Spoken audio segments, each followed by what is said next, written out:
I think where to begin is, what parts of me am I hiding? There you go.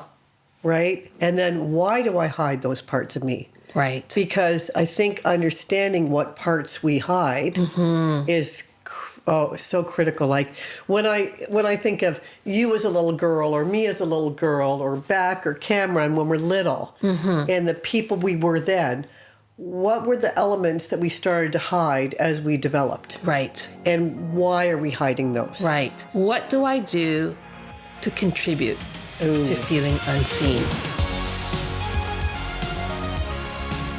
Hello, Miss Mary. Well, hello, Miss Gillian. Lovely to see you again. Oh my gosh, as always. You know, we do this podcast because we get to see each other. Yes. And so we come with mixed feelings to say that this is our last episode for the season. It's a wrap-up episode. And it's exciting because it means we're heading towards a break in summer and all that. But yeah, we kind of like use the podcast as an excuse to get together. We do. And you know what? We have other people in the room that we get to see too. Exactly. So it's a delightful time together. I get to see my son all the time and Beck, our wonderful team executive. What do we call you? Executive producer? Let's call her even something more important than that. She's a superstar. She's a superstar, totally. So as is Cam. Yes. We gave him props in the previous episode. We did. So we're giving props now to Rebecca. That's right. And she's blushing right now. She's so cute. We love you, Beck. Anyway, we digress enough. This episode is called Come Out of Hiding. Yeah. So I want to start off with a little bit of science. Oh, good. Because, let's go. Me science geeking again. But did you know we're actually made out of stars? I did not know this. That's why we are stars. We are made out of stars. So the stars that go supernova are responsible for creating many of the elements in the periodic table. If you remember that from chemistry. I do remember it. That's a blank in my mind. I could never memorize it, so I just can't remember any of that. And I just pretend like I never did take chemistry. But including all of those elements that make up the human body. So put another way, nearly all of the elements inside of us were formed in a star, blasted through space and into our bodies once those stars died. This sounds like the opening to a movie. Oh, yes. Doesn't it? Yes. No. And then a little baby arrives at a doorstep, all with sparkle dust all over it. All with sparkle dust on it. Yeah, so like as we talked about in our Snowflake episode, even as we share 99% of the same DNA, we are all unique. And not only are we unique, we really are stars. And, you say that. Yeah. But how does it land? I know. How does it land for you if someone told you you're a star? Well, this is the problem because we really are unique. We really are stars. But the title, Come Out of Hiding, is an invitation. But it's also introspective moment of asking ourselves, why do we go into hiding in the first place? Oh. Why do we hide who we really are from others? I mean, I can think of a lot of reasons for that. Me personally, how about you? Yeah, well, tell me. You go first. Why do I do that to myself? I know. You said you can think of a lot of ways, so go. Well, because, you've been told you're either too much, too little, you're too loud, you're too quiet, you're too weird, you're too emotional, you're too whatever. Yeah. Or you're not enough. Yeah. Or the messages that you've been given through, friends, family, influences have told you that you are not really as unique as you think you are. Right. So I think you've been chipped away. I think that's a really good way of thinking about it. Because I think about when my kids were little, and you've got a grandson living in your home, so you've seen it happen. They are so filled with life and delight, and they're just like full out themselves. Well, I told you yesterday he came home from school and said to me that someone had told him he was a loser. Oh my gosh. I thought you were going to talk about him, that video you sent with the limping. Yeah, that breaks my heart to hear that already at his age. I know. So this is what happens. You start off with this sense of glee and delight and just life is to be enjoyed. And why doesn't everybody love me? Because I'm just so great. And I remember asking my kids back when they were little if there's anything they don't like about themselves. They'd be like, nope. Nothing. Well, I love, there's a book that talks about, in kindergarten, where if you ask kids if they love to sing, yes. If they love to do art, yes. If they love to do this, yes. Because they don't have those barriers yet. Yeah. And they're not self-conscious yet. Right. And then when life we hit happens. that age of self-consciousness and we start to receive those messages, then we start to feel there is something intrinsically kind of wrong with us. Right. Yeah. I mean, to hear that Hudson heard that's brutal, because he is anything but. Like, he's so adorable and just such this delightful young little human being. And to think that the word loser is now resonating in his head, what does that even mean? So I like what you said, that we kind of get chipped away at. And I think what happens is we just develop defense mechanisms. Absolutely. That protect us from that hurt, because I'm sure he was hurt by it. So we go into hiding. Like, for me, when I think about my early childhood and the things that happened to me, I learned pretty quickly that if I'm a good girl and I'm obedient and I please those around me, I'm less likely to get criticized or hear negative comments about me. Yeah. So people pleasing is the thing that I still do. I mean, I struggle with it. It's terrible how much I do that, because it allows me to kind of give what I think people want from me. And it also allows me to avoid feeling needy, which I absolutely hate. Yeah. Or the other thing I do is I will tolerate unhealthy relationships or situations and deny what's really going on, because then it would require hard choices or hard conversations or change. And I'd just rather not. Exactly. Yeah. So what about you? Well, I've been upfront about this, but the idea of being vulnerable, for me, I know stems from something early on, and where I was kind of shut down. And then, so now when I choose to be vulnerable, and it is a choice, when I choose to be vulnerable and then I get shut down with that, then it's like, oh, well, that, how can I ever do this again? How can I trust others with my true feelings? Right. And so I go into hiding. So, I had a conversation recently with a very good friend, and I described, that the 8s always are described as, a marshmallow heart inside a barbed wire cage. People think we're impervious, but we're not. Yes, I was going to say that that's the thing that people don't realize, that you are way more tender and more sensitive. Absolutely. Than you show that you let on. Right. And so something in you decided at an early age that you had to protect that part of yourself. So that's the part that's hidden, that a few people see. Yeah. I mean, I am often surprised when people say things about me that's not how I see myself. They will say things like, you're so confident, you're so sure of yourself. And inside, I'm thinking, what? I feel all the insecurities. Yeah. I feel like sometimes that I get things wrong. I'm also way more sensitive. And I think people know that I'm sensitive, but I'm more sensitive than even people think I am. So I present this image that I can laugh anything off. Yes. Like, people love teasing me because I actually genuinely have a good sense of humor, and I do like to laugh. So the other day I was with a friend and she was teasing me. She was teasing me about, giving unwanted advice, which I know I tend to. I know it's a slight flaw I have. I mean, I give good advice. Well, it's kind of a professional flaw that you have as well. It is. But so I know that, but she just kept going and going. And it's an area of sensitivity for me, because I know it's a flaw I have. Right. I'm working hard on it. But she just kept going and going and going. And she ended up sharing something quite deep about what's going on with her. And I was just reflecting and I was being empathetic. And she goes, well, thank you very much, Dr. Lynn, for providing a summation of how I feel. Ouch. And she was saying it like a joke. But I knew when I stepped back that she was deflecting. Yeah. She didn't want to feel the feelings, even though there was actually some feelings I could sense that she was having. Yeah. But it hurt when she did that, because I was actually genuinely listening and engaged and just giving her that empathy.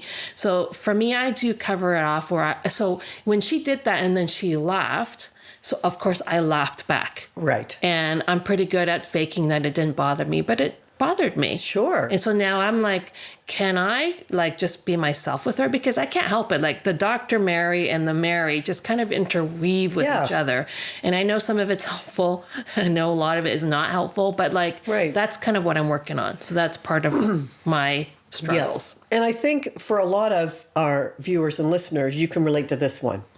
So you are in conversation with people, and maybe you misspeak a little bit in terms of vocabulary. And the vocabulary police are in the room, and they call you on your vocabulary. How do you feel? You feel stupid, called out, very vulnerable. And if you're the vocabulary police, could you just stop that, please? And I've seen it happen. It's happened to me a few times. Well, more than a few times. So what happens then is naturally you go into hiding. Right. Because you think, oh man, if I'm going to misspeak again, I'm going to get called out. And especially if it's done publicly, it's really horrible. You know what it makes me think of? I think about how we raise our kids and how they're taught in school. Yeah. It's often with a very corrective stance. Yes. Because kids are getting things wrong and they need to be corrected. Sure. That's okay from a parent and a teacher and a copy editor. But I'm just saying that you get corrected enough times. Yes. It just feels like you can't get anything right. That's right. And so then there's this extra sensitivity that happens that then when in adult conversations, you can't just have an opinion or say something without feeling like somebody's there to criticize you, That's right. teach you, preach at you, or whatever it might be, then it would be difficult. And I can see why people would go into hiding. So if you think about the relationships that you have around you, the ones that you can be most yourself versus the ones you can't be, it probably has some aspect of those early childhood triggers of being corrected or criticized or whatever it might be. But I think regardless, we all hide parts of ourselves. And to be honest, I think that the true self is this treasure that we all own and that it is to be given to people who are trustworthy. So I wouldn't suggest that you kind of let it all hang out with everyone you encounter because it's not safe. But it's if that's what you're doing all the time, even with people that are safe and that they truly treasure you. I'm not saying they do it perfectly, because in all relationships, we get it wrong many, many times. But it's the repair and the moving forward and the trying to be able to show up as our true self more and more. So, like, I think some questions to ask is, why do we hide? Right. What's happened in your life that's caused you to go into hiding? Can I Sure. I think where to begin is, what parts of me am I hiding? There you go.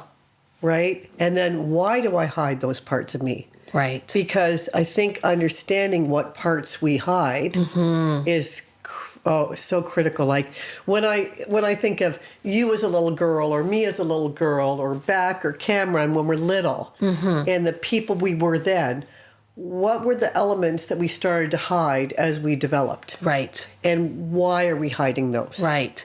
So, yes, that's a very good point. So the part of me, because I was teased a lot about being a crybaby, the part of me that I try to hide is my sensitivity. Yeah. And I'm not talking sensitivity to other people's feelings, that I can do that very well. It's a sensitivity to my own feelings and hurts. Yeah. So I hide that. So I like that. What part of ourselves do we hide?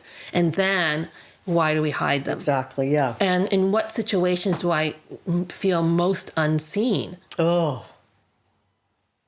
Right? Because there's some situations we hide more than others, and there's a reason for it. Some of it is sensible because in our work environment, we probably need to be professional and we can't just show all aspects of ourselves. Or if we have a boss who's not that just try great. being a woman at work and crying. Oh my It's not going to work for you, is it? It's so true. Ugh. It's so true. Yeah.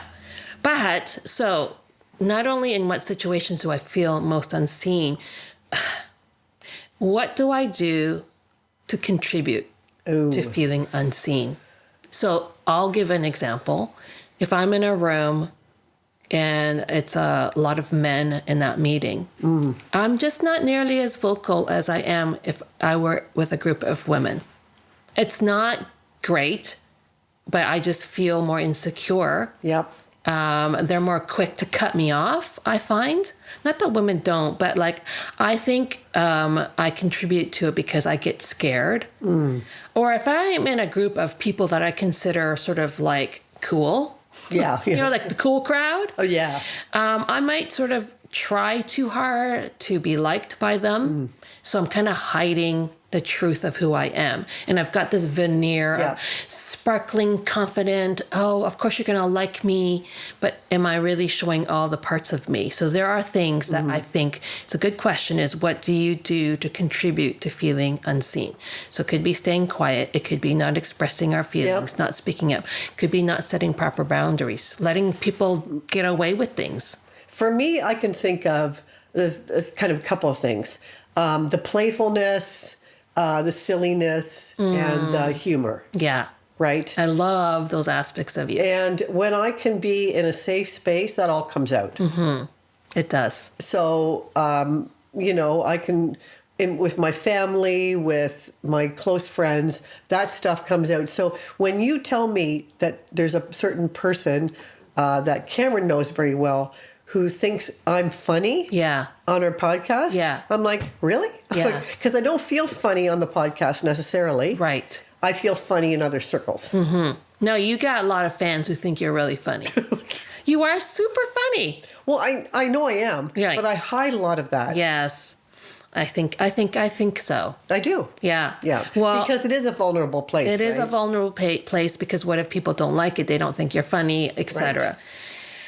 So, in wrapping up the season, I wanted our viewers and listeners to kind of go back over the themes of Henry Cloud's book, Never Go Back. Yes. So, what parts of you are hidden when you do some of these unhealthy things? And I'm just going to read through the 10 chapters really quickly. When we return to what hasn't worked, when we do anything that requires us to be someone we're not, okay, well, there's total hiding. Yeah. Try to change another person. Believe we can please anyone. Choose short-term comfort over long-term benefit. Trust someone or something flawless. Take your eyes off the big picture. Neglect to do due diligence. Fail to ask why you are where you are. Or forget that the inner life determines your outer success. So think about that. I think the episodes spoke to a lot of people. It's worth listening back to the ones that really they spoke to me. Oh my gosh. I kind of like spoke to me and kind of like, I don't want to think about it anymore. I know. I think I've hidden the book. The story, Dr. Henry. I think I've put the book on the shelf for a while. Right. So what parts have you hidden of yourself?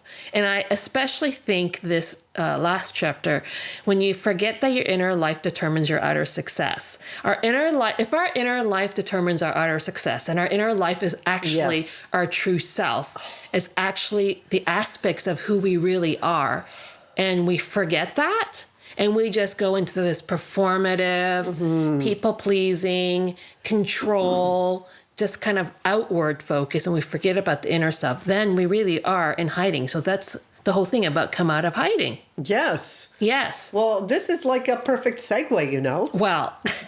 Because in our next season, we will feature Dr. Mary Lynn's new book called Rebecoming. Well, and I happen to have a copy of it. Ooh, please show me. Well, because I've had a little glance at it. Yes. However, I'm desperate to get my hands on it. So here you go. Oh, look at the cover. Isn't that beautiful? Beautiful. This is the pre-copy that they send to people. It's not quite out yet, but actually it's available in all the online different Amazon, Barnes and Nobles, so get your devices out right now and order it. Pre-order it, because we are going to feature it. And you know what? You could just listen to the episodes and probably get a lot out of it. But, I never go fluffy. So if you want the deep stuff, it's worth. So here, you can hold it. Talk about privilege. Oh, it feels good too. Yes. Oh, yeah. Awesome. So can you just give us an overview of what we're in for on this journey of rebecoming? Because, first of all, I love the title, but I I know a little bit about the book. Right. But others may not know a little bit about the book. So Right. if you could just share it. Sure. Well, if you can read the subtitle. The subtitle is Come Out of Hiding to Live as Your God-Given Essential Self. There you go. So that is really a lot about coming out of hiding. And that's why this title is Come Out of Hiding. The theme is, like, we often talk about becoming the best versions of ourselves. But I believe that we have to go backwards and we have to unbecome, because we've developed strategies. Yeah. We've come up with sort of false narratives or the way we present ourselves to others as a way of protecting ourselves. And a lot of it is based on pain. It's based on difficulties we've experienced. Yeah. I call it shadow self in my the book. But we have to sort of unbecome so that we can then re-become. Yes. Because I do believe we have a unique, customized self that we are, and so it's re-becoming that. But we got to let go of some of the unhealthy stuff first. Well, just as you're saying that, I'm thinking it makes so much sense to me, because going back to that thought about who we were when we were little without the conscious self, and going back to that, just the joy of that and the loveliness of it and the freedom of it. Oh, it sounds, I'm going to dig my hands into this. Yes. So it comes, as all my books should, they do come with a warning label. Because it does go deep. In fact, every chapter has a theme, and then there's actually literally a digging deeper section that's self-reflective questions. And ideally, you do it at least on your own, but I think the most valuable, powerful experience is if you could do it with a friend or a group of people. So, awesome. Yeah. So this is what I do when I go looking for books. I'm standing there and I'm looking through, and I see 5 or 6 words, and they go, oh, I got to get this. And then I turn open. I didn't stage this, by the way. I turn open. It's page 11. Can I read this little part? This is what would get me. Bringing light to the hidden darkness inside of us is the only way we can face the darkness outside of us with any level of integrity, humility, grace, and transparency. Sold? That would be right there. I'd be like, okay, this is something I've got to dig into. Yeah. Yeah, so thank you for hanging in for us this season and listening to all the ways in which we go into hiding and our invitation to come out of hiding that we will dig into even deeper next season. And by the way, we do have a bonus summer episode coming in a few weeks. So make sure you tune in. It's lighthearted, but it's just so that you get to see us again. We get to see each other. Yeah. And we also just get to have some things to think about over the summer before the next season starts. So enjoy your summer, and we'll see you again next season. See you soon. Take care. Bye. Thanks for listening to the Fully Lived Life podcast. We hope you found it encouraging and helpful. Be sure to follow or subscribe so that you never miss a new episode. And if you enjoyed our show, please help spread the word by sharing with your friends and family and posting on your social media. Thanks for listening, and tune in to our next episode.